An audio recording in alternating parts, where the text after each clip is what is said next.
हो गइल बा हमारा प्यार हमरा साली से। हो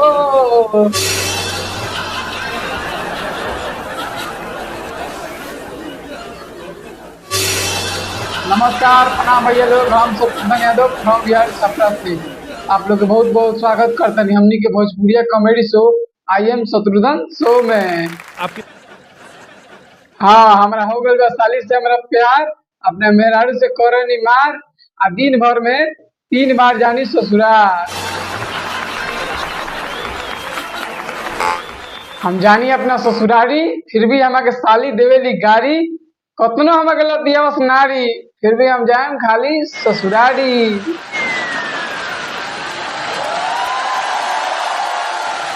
मेहरारू के हम धोए नहीं झूला, फिर भी ससुरारी ले जानी रसगुल्ला। मिस्टर माधव लगे से ले जानी रसगुल्ला, और सब हम ही खा जानी।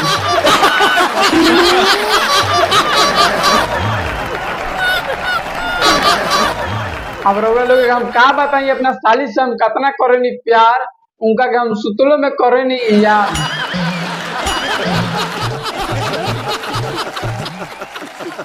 हाँ, अपना साली के 24 घंटा करेनी याद, यही से तू लोग बुझ जाले कि हम कितना प्यार करेनी। तू यही से बुझ जा कि अपने मेहरारू से काहे ना हम करेनी प्यार, काहे कि वो हमसे इतना करावे ले काम, उ लागत है काम करावत करावत खींच ली हमार जान। अब यही से समझ लो कि वो सुतले सुतले मांगे ले हमसे खाना, वो सुतले सुतले हमसे मांगे ले खाना, अगर ना देवे नी तो लागे ले दौड़ा दौड़ा के हमके मारे लगे। यही से हम घर वाली के छोड़ के और बाहर वाली को ओवर टाइम करतानी।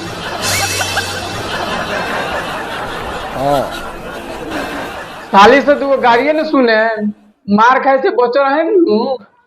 अब हई सुनी हमार मेहरारू काका करेली, मार मार के हमें कह दिली बिया कमजोर। अरे मार मार के कह दिली बिया हमरा कमजोर, आ मिल गल बिया मुंहजोर। अंत में हम इतने कहें कि जे बार बार जाला ससुराल, जे बार बार जाला ससुराल, वो ई न समझी कि हम मेहरारू के गुलाम, साली भी उनकर होई झकास। तो ऐसा ऐसा वीडियो सिर्फ आई एम शत्रुघ्न शो में मिलता। तो रउरा लोगिन आई एम शत्रुघ्न शो के सब्सक्राइब करी लोगिन और लाइक करी लोगिन, आ 2-4 गो हमरा खातिर कमेंट जरूर कर देम लोगिन। और हम मिलता है अगला वीडियो में, तब तक ले प्रणाम।